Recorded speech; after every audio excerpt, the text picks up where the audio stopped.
बिस्मिल्लाहिर्रहमानिर्रहीम। अस्सलाम वालेकुम।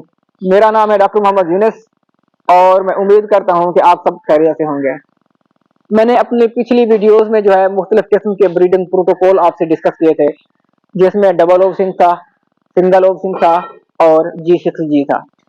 अगर इन प्रोटोकॉल के रिजल्ट की बात की जाए तो इन प्रोटोकॉल के जो रिजल्ट हैं वो अच्छे आ जाते हैं, लेकिन ये जो प्रोटोकॉल्स हैं इनकी कुछ लिमिटेशंस हैं। ये किसी हद तक जो है एनिमल के ओवरी के ऊपर जाके वर्क करेंगे।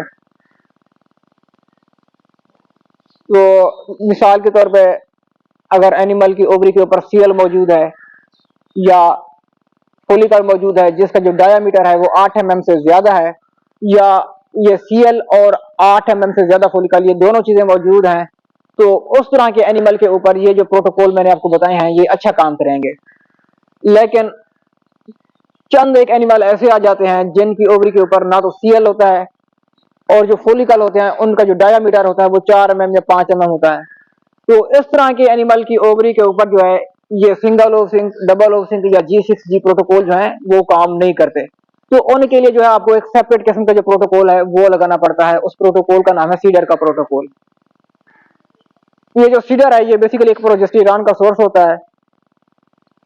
तो ये जो है उस तरह के एनिमल के लिए बहुत ही मफीद है जिसमें एनिमल की ओवरी के ऊपर सीएल ना हो और छोटे छोटे फोलिकल मौजूद हो। और ऐसा एनिमल जिसकी ओवरी के ऊपर सीएल मौजूद ना हो और छोटे फोलिकल जिनका डायमीटर 2 mm, 3 mm, 4 mm या 5 mm हो, तो उस एनिमल की ओवरी को कहते हैं इनएक्टिव ओवरीज। उस तरह के लिए जो है ये सीडर का प्रोटोकॉल लगता है। लेकिन सीडर जो है वो महंगा बहुत है, कम से कम 5 से 7 हज़ार का आपको एक मिलेगा। तो और दूसरा जो उसका है कि वो पाकिस्तान में इजीली अवेलेबल नहीं है। तो इसलिए जो है एक पाकिस्तानी इदारा है जिसका नाम है नयाब, वो फैसलाबाद में, उन्होंने इसका एक बेहतरीन हल निकाला है। उन्होंने एक बनाया है फोम, जिसको उन्होंने स्पॉन्ज का नाम दिया है। तो ये सीडर का जो है ये उसके रिप्लेसमेंट के तौर पर इस्तेमाल किया जाता है। सीडर क्योंकि महंगा है और ये जो स्पॉन्ज है ये बहुत ही सस्ता है। सीडर की कीमत की बात की जाए तो सीडर की जो कीमत है वो है 5 से 7 हज़ार, लेकिन अगर हम बात करें स्पॉन्ज की तो उसकी जो कीमत है वो है 1,000। तो जो ये स्पॉन्ज है अगर इसके रिजल्ट की बात की जाए तो रिजल्ट भी माशाल्लाह इसके बहुत अच्छे हैं। ऐसे एनिमल जो काफी अरसे से हीट में नहीं आ रहे थे, मैंने उन एनिमल्स को जो है ये स्पॉन्ज रखा है तो वो प्रॉपर हीट में आए हैं और उनको हमने इंसेमिनेट भी किया है।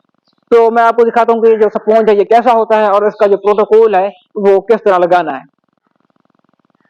ये है वो स्पॉन्ज जिसके बारे में मैं आपसे डिस्कस कर रहा था, और ये जो है ये साथ में इसका एप्लीकेटर है जिसके साथ हमने जो है स्पॉन्ज ये जानवर की बच्चेदानी में रखनी होती है।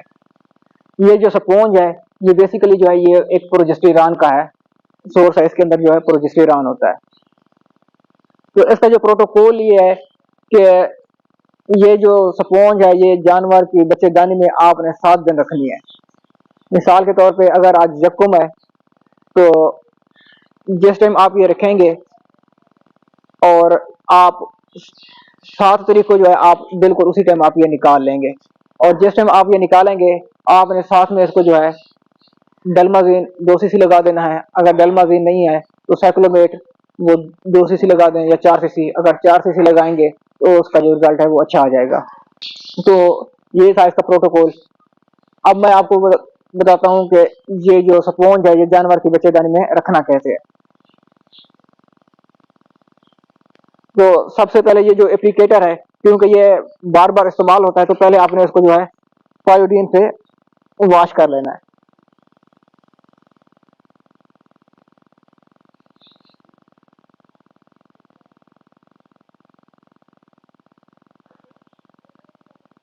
ये पायोडीन इसके ऊपर लगा देनी है आपने।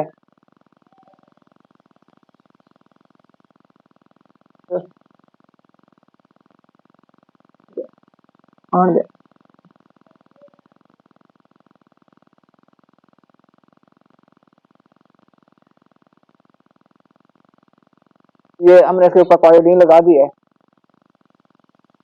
पायोडीन के बाद इसको जो है हम वॉश कर लेंगे।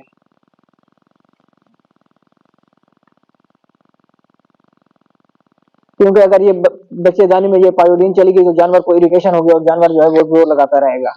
तो अब जो है ये इसको हमने अच्छी तरह वॉश करना है।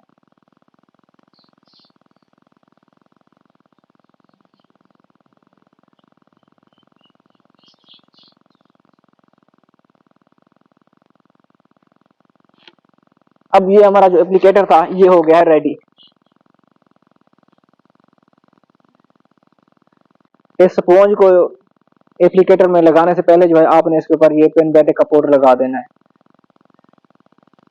वैसे इसके ऊपर जो है एंटीबायोटिक ऑलरेडी लगी हुई होती है, लेकिन फिर भी एहतियाती तौर पे आपने इसको ये पेनबेटिक लाजमी लगा देना है ताकि एनिमल को कोई इन्फेक्शन वगैरह ना हो इससे। तो इसको पेनबेटिक लगाने के बाद आपने जो है ये स्पॉन्ज इस एप्लीकेटर में आपने फंसा देना है।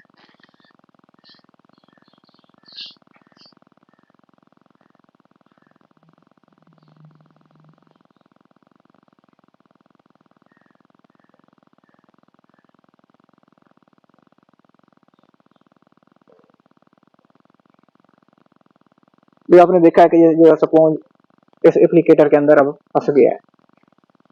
अब इस एप्लीकेटर के ऊपर हमने जो है ये पैराफिन लगानी है। ढक्कन खोल।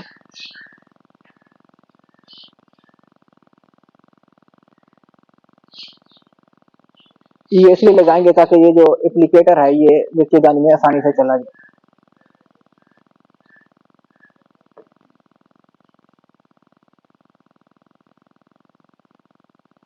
अच्छा, रखते हुए जो है आपने ये जो धागा है ये आपने हाथ में फंसा लेना है। अच्छा, ये याद रखिएगा कि जब भी आपने ये स्पॉन्ज जो है ये अंदर रखना है, ये स्पॉन्ज बनाने के बाद तो जो जानवर की ये बच्चेदानी का बाहर वाला हिस्सा है तो आपने इसको अच्छी तरह साफ कर लेना है पानी के साथ ताकि जो है कोई गोबर वगैरह अंदर ना जाए।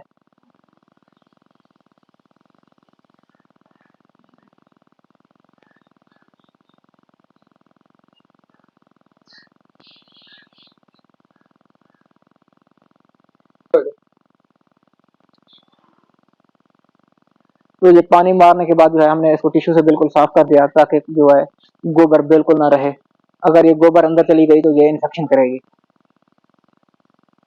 इसके बाद जो है मैं अब आपको रखने का तरीका बताता हूँ।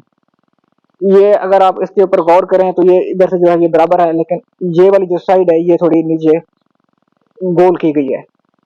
तो ये वाली जो गोल साइड है थोड़ी, जो जिसको थोड़ा सा गहरा काटा गया है, इसको आपने ऊपर वाली साइड पे रखना है इस तरह। तो अब मैं आपको ये दिखाता हूँ कि ये रखना किस तरह है।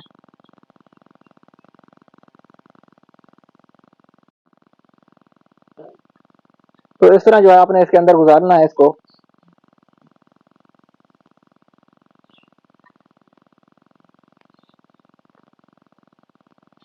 इस तरह रखने के बाद आपने जो है ये पीछे से प्लंजर पुश करना है। ये रखा गया है। अब इसको हमने बाहर निकाल के ये जो धागा है ये इधर खड़ा रहेगा। अब ये जो धागा था ये बाहर लटक रहा है, जब हमने निकालना होगा तो इसको हम इसके खींच के निकाल लेंगे। आज ये जो है आज हमने 27 तारीख को रखा है, तो अगले महीने की 5 तारीख को हम निकालेंगे बिल्कुल उसी टाइम जिस टाइम हमने ये रखा था। ये निकालने के साथ ही हम इसको 4 से 6 साइक्लोमेट लगाएंगे तो इंशाल्लाह ये अगले 2 से 3 दिनों में हीट में आ जाएगी।